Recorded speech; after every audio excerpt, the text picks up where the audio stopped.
jusqu'aux années 60-70, les riches rêvent de vivre comme des princes,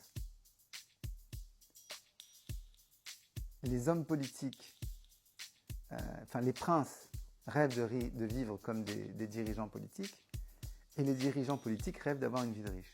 C'est un peu une sorte de triangle, mais où les trois finalement courent après la même chose. Après le fait d'avoir une reconnaissance culturelle, intellectuelle, d'avoir un peu d'influence sur le pouvoir, de faire l'histoire, etc. Bon. Là, on a des mecs pour qui ça n'a aucun sens, ça. Ils peuvent comprendre l'art, mais c'est pas des obsessionnels de la collection. Et surtout, ils sont dans des modes de vie qui sont issus du mode de vie hippie. On a oublié ça, mais Steve Jobs, il y a un moment quand il crée son entreprise au début des années 70, il ne se lave pas pendant, je crois, 4 mois. Et les collègues avec qui il travaille n'en peuvent plus parce qu'il pue. Il pue. Non, mais c'est juste parce qu'il est dans son truc, machin, etc. Voilà. Donc on a vraiment affaire à des gens qui ont autre chose. Ce n'est pas les mêmes valeurs. Pour eux, l'intelligence va être essentielle. Trouver quelqu'un qui a... En plus, ils créent un monde. Ils sont en train de créer un monde. Ils ont un langage qui n'est pas le langage des autres. Ils parlent une langue qui n'est pas la langue des autres. Donc, vous imaginez ce que ça veut dire en termes même de barrières de compréhension.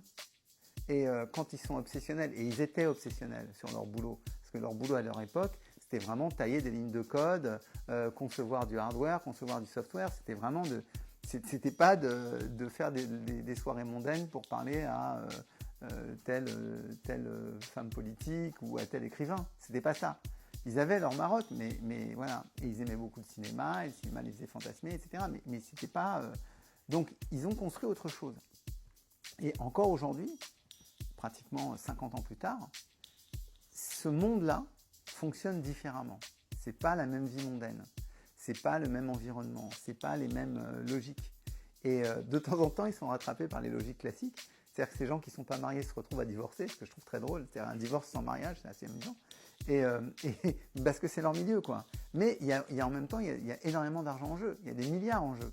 Donc ça donne des choses assez délirantes.